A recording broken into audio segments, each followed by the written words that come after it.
October 31st signified the end of the financial year for several businesses that are out there, and specifically in the gaming industry. We're starting to get a lot of sales data. We're starting to get some financial information, and some of it's quite interesting, in fact, and in the form of Nintendo, which has been both a savior and a pariah of the industry on the year. They can at least go ahead and tout that their little console out there, the Switch 2 that they launched back in June, has been selling fairly well. Okay, and let's keep it a buck. Nintendo Switch 2 has surpassed 10 million units sold as of the end of September, by the way. September 30th is when their latest update was, and they just recently shared this information, so it's absolutely insane, okay? And the latest figures to be uploaded online, Nintendo has revealed that as of the end of September, the Switch 2 has sold 10.3 million units and a further 20.6 million units of software.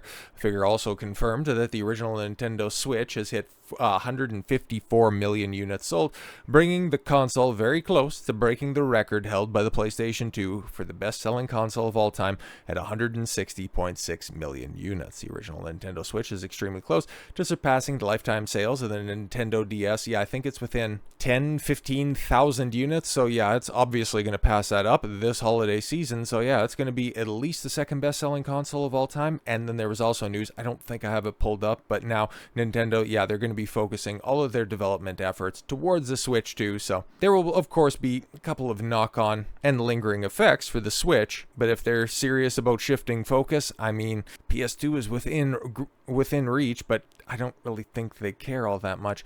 The Switch 2, yes, has arguably not entered the holiday purchasing season. Black Friday month, holy crap, man, just a sidebar on this. Ever since the turn of the month, I can't tell you the number of different flyers, magazines, different pieces of promotional material that are promoting early Black Friday deals. It's like, it really has become a month, which is, I don't know, kind of desperate, for going to be honest, but yes, is ongoing as we speak. And then Cyber Monday follows. Yes, after that it'll be about the festive window, and that's when the Switch 2 becomes one of the most wanted Christmas gifts of 2025, maybe. But the latest data released by Nintendo revealed that the Switch 2 has sold 10.3 million units, and that's as of September 30th, so expect the figure to be much higher by now, and we'll get those numbers more than likely in January or February. So in 1 month the Switch 2 sold 6 million units. That's in the first month. It's the launch month. 3.5 million of which landed in the console's first 4 days on the market. In the recent Nintendo news, it was confirmed that the company's anti-Pal World patent application was rejected in Japan. And yeah, that's the negative side of this stuff, because the Nintendo, for as much as you're crushing it when it comes to console sales, your overall perception in the gaming world, it's interesting, right? Like, they have done some shady shit for years. Remember when they tried to single-handedly shut down Let's Plays on YouTube? Nintendo, at the end of the day, does in fact want to put out good games, but then they also just do some really goofy things. But here's the thing about Nintendo. They never directly come out and lambast their fans, okay? They have very good company PR when it comes when it goes directly out to the customer, but when it comes to their other business practices, like, they'll do some super shady shit, and you just kind of have to hear it through the grapevine. This is why the Switch 2 sales haven't necessarily been affected by any of their other dealings. And so when you break down the other numbers that they updated, the Switch 2 has sold 10.36 million units as of September 30th, and as for their two biggest games that they have out there, Mario Kart World has sold 9.57 million units, which is absolutely insane. But when you break that down a little bit, well, we'll just put a pin in that for a second. And then 1/3 of adopters, okay, for Donkey Kong Bananza, 3.49 million units. Now, in the grand scheme of things, it's fairly impressive. But when you realize that, oh wow, that's 1/3 of console owners also own Donkey Kong Bananza, that's also analogous to, well, okay, Mario Kart 8 Deluxe on the Switch. 1/3 of people have a copy of that game. And that's across, the second best-selling console of all time. So yeah, if they can keep it up with other releases like that, I mean, Nintendo's going to be in good shape for a long time. They are definitely going to be deciding their own destiny, like Xbox.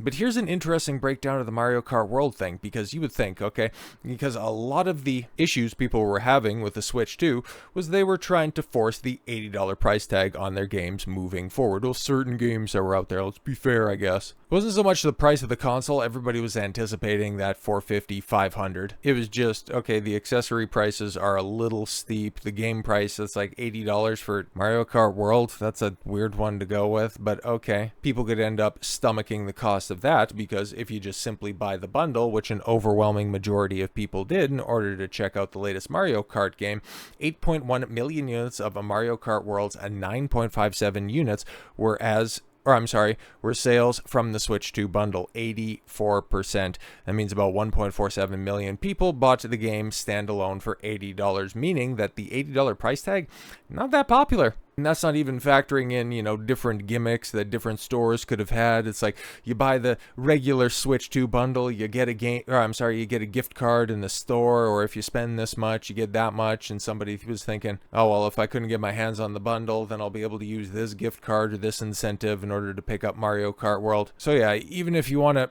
take a percentage of that, those type of people that were out there that were trying to finagle and figure out exactly the best deal that they can get for themselves, that's still, 1.3 million people that shelled out $80 for a game, meaning that you got 15% of your audience that is willing to pay $80 for a game. That's probably a reason why none of the other games that they have announced so far for the Switch 2 have been hit with that $80 price point, because it's not popular at all whatsoever. But the Switch 2, in and of itself, well, it's popular, okay?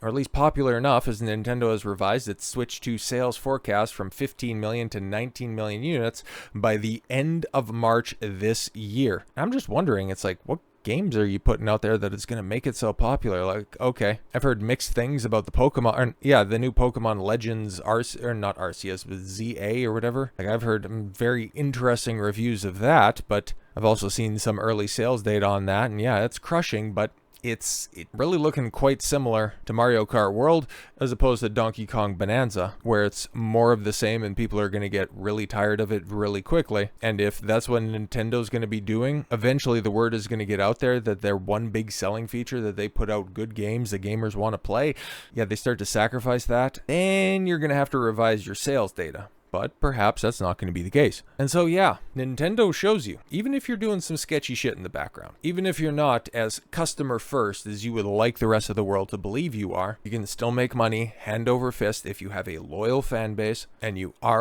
also are not openly antagonistic. It's really that easy. Good PR and keeping your mouth shut goes a long, long way, which moves us over very nicely to Ghosts of Yotei. Because we got, like I said, there's more gaming information, there's more sales data that's out there. And this is the chart, okay, for September of this year, the top 20 best-selling games, physical and full digital game from the Nintendo eShop, PlayStation, Xbox, and PC platforms for publishers, ranked in dollar sales. So this is from the end of August to the beginning of October, and you have the best-selling game, where it's like, we could see on the Steam data, okay, Borderlands 4, how well is it performing right now? Oh, don't worry about it. And then you got NBA 2K6, then you got, EA Sports FC, and then you got Ghosts of Yotei clocking in at 4th. Interesting. Far and away the best performing first-party exclusive. Helldivers 2 is also on PC, and it's also over a year old. Okay. I'd like to see Final Fantasy Tactics right there coming in at 9, but it's funny how much hype there was behind Metal Gear Solid Delta Snake Eater, and then it came out and nobody wanted to talk about it, but you got Donkey Kong Bonanza still kicking it down there, but what about Death Stranding? That game was getting a lot of buzz for like a month for Game of the Year, but that's interesting. But yeah, Ghosts of Yotei clocking in at 4th. Couple that with all of the early sales data about how, the physical releases are in line in Europe, and it's taking the #1 spot over in Japan. And also, you start to break down the other information that's out there that, don't worry guys, we can't give you the confirmed numbers, but trust us, Yotei is lining up perfectly with Ghost of Tsushima. It's a hit. It's an unmitigated hit, because obviously it's a hit, because in just 2 days, Ghosts of Yotei sold more copies than Doom the Dark Ages sold in 5 months. Alright, cool, what does that mean? Because Doom the Dark Ages was also on Game Pass, and I was reliably informed that it's actually a hit, guys. Trust me, this is like a super popular game. But Ghosts of Yotei isn't on a subscription service, and what exactly does that mean? Because 1 week on the market, the US sales performance of Ghosts of Yotei was basically flat to that of Ghost of Tsushima. It did great. Okay, Ghost of Tsushima launched in July of 2020. If you recall, yes, stuff was happening at the time exactly, and the PlayStation 4 install base at the time was significantly higher than the PlayStation 5 is today. Yeah, it was at the tail end of its life cycle, and as it sits right now, the PS5 is, it's either, I think it's obviously crest that hill at this point, because they're even talking about a refresh for the Pro, because, oh boy, that came and went, huh? Remember the PlayStation 5 Pro? That was a thing last year. Yeah, I think like 6 people bought that. What's the sales data on that one? And then, of course, the little kicker here, like anyone with concern about this title should be looked at with side eye. Now you got old Jason Schreier chiming in here. God, you just got the real gaming think tank on this. A news story, $60 for Ghost of Tsushima compared to Ghost of Yotei at $70. And what was the way that all of that stuff was being ranked? Was it in dollar sales? It was in dollar sales. That's interesting. And so we've got more analysis. Analyst Matt Piscatella is an industry shill. I mean, come on. Let's not resort to name-calling, accurate name-calling. And the gaming press loves to tout him and use him, to attack Smash JT. Well, it's easy enough to attack Smash JT. You don't need somebody else to do it for you. But he's wrong about Ghost of Yotei, just like Assassin's Creed Shadows. Oh no! More on that over the weekend. Yotei is selling less than Tsushima by 16% after 30 days. Oh no! As my massive leak data shows me. Look at how wrong he was about Assassin's Creed Shadows, and ask why people, still believe this guy. It disbanded an entire company's development team of thousands, and resulted in a huge transfer of IP to a Tencent co-owned entity. And I'm confident public data will show my numbers are correct when they eventually are published, which we're very likely to get probably within the next couple of weeks. And at the latest at the beginning of December. And here's some more of Grum's data. Ghost of Yotei fails to sell as much as Ghost of Tsushima. I've been waiting for the sales data at the 30-day mark for both titles. Yotei sales have flatlined. Selling 650,000 less copies than Tsushima, 16% less than the original. Dollar-wise, it made slightly more due to the higher price point. Ta-da! While the game is profitable, and by no means a failure, it's a disappointment for a sequel to a sleeper hit game. Sequels to the first hits are expected to do more than the first, not less. This is probably why Sucker Punch has, publicly said that they may skip doing a third game in a row. Exactly, because if they wanted to strike while the iron is hot, well, that implies that the iron is hot to begin with, and, the medium is the message. We could be going to Sly Cooper, might do Infamous, I don't know, but a Ghost game, we could, but we're more passionate about doing other projects first.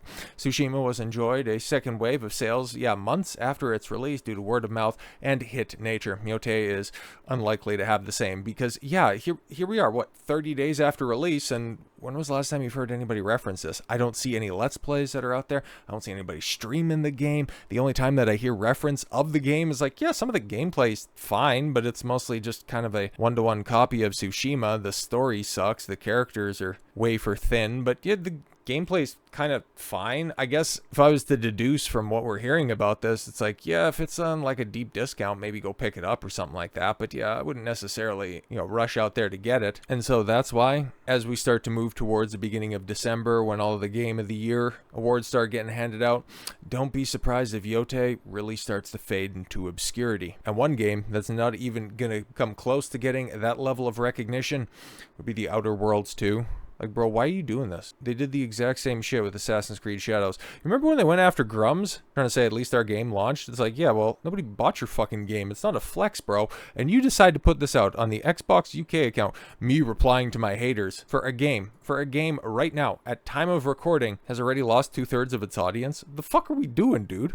All-time peak over its launch weekend, 18,000 concurrent players. As I'm recording this right now, Tuesday evening, 6,800, and it's probably even worse than that. Let me check this out here real quick. 5,000 concurrent players. What the fuck are we doing? You're running through the exact same playbook that led to everybody. Oh my god, 3.5 million players for Assassin's Creed Shadows. Oh, it's the biggest launch since Valhalla. Oh, it's on par with some of our best-selling games out there. Assassin's Creed Shadows is the lowest-selling release across the last 5 entries. Congratulations, Yotei. Congratulations, Outer Worlds 2, rather. You didn't learn from the masters. Pay attention to what Nintendo is doing. They're succeeding, you're failing, and no amount of industry shill cope is going to change that reality. So with all that said, thank you all very much for the gift of your time. I've been Don Cosplay, and I want you to follow your gut and get after it. Take care, everyone.